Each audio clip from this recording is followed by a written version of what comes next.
কানের দুলি যেন জীবনের কাল হলো শিশু হাফসার। নানার বাড়িতে বেড়াতে এসে আর ফেরা হলো না। স্বপ্ন ছিল বাবা মায়ের মেয়ে অনেক বড় হবে। কে জানতো নানার বাড়িতে বসে আছে হিংস্র হায়নার দল। পাবনা সদর উপজেলা সর্দারপাড়া এলাকা থেকে 9 বছরের শিশু শিক্ষার্থী হাফসার মৃতদেহ উদ্ধার করেছে পুলিশ।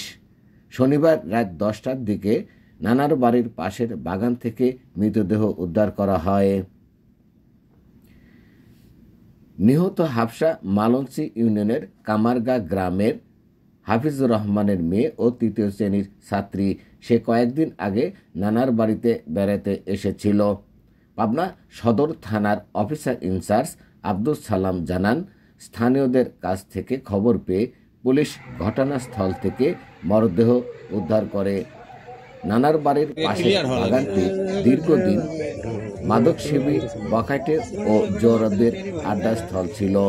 পুলিশের প্রাথমিক ধারণা, কানের দুল ছিনিয়ে নেওয়ার উদ্দেশ্যে দুর্বৃত্তরা শ্বাসরুদ্ধ করে হত্যা করে বাগানে ফেলে রেখে যায়। এই ঘটনার সঙ্গে জড়িত থাকায় সন্দেহভাজন 2 যুবককে আটক করা হয়েছে। আরও অধিকতর তদন্ত চলছে। এদিকে নিহত লাশ বাড়িতে আসার সঙ্গে সঙ্গে এলাকায় শোকের ছায়া নেমে এসেছে। আত্মীয়-স্বজনের আহাজারিতে ভারী হয়েছে আকাশ বাতাস।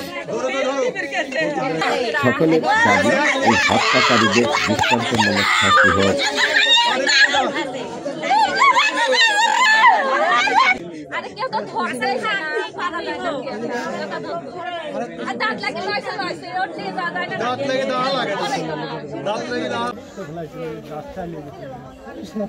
আজকে আমার মা মারবে, আমার মা মারবে না,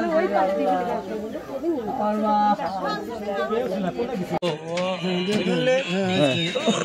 ফোন বন্ধ করে তো, ফোন বন্ধ কর। হ্যাঁ।